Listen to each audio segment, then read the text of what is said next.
2 months, the Oregon Liquor Control Commission will take over regulation of recreational pot. Well, right now, under temporary rules, medical marijuana dispensaries are allowed to sell recreational pot.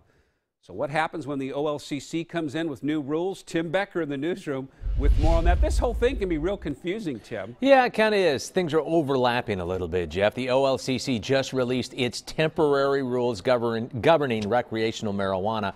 And one of those rules prohibits medical and recreational stores under the same roof in a couple of months. Well, that's how it's done now. It seems to work okay. So some shop owners are wondering, why change it?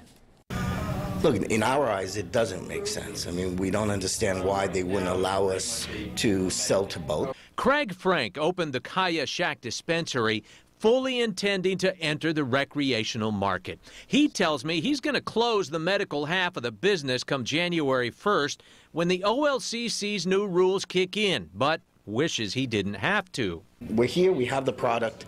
Why not let somebody come in and purchase it? We got a long way to go still as we put these things in place, and these are going to be a different type of store generally. OLCC Chair Rob Patridge calls this stage of developing the legal weed business dynamic. He says their temporary rules are subject to change as they move forward with the process of entering into permanent rules. We are certainly plowing new ground and moving from a totally illegal substance to a now legal substance. Now I know how they feel after they came out of prohibition.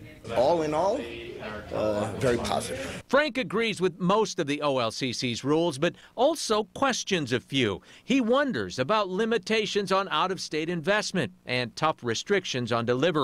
He also won't be able to give discounts like he does now and says that rule both robs him of a competitive advantage and punishes his clients, like the veterans he honors all day, every day. If somebody went and served our country and we want to give them a discount out of respect for what they've done for our country, why should we not be entitled to do it, and why should they not be allowed to receive it?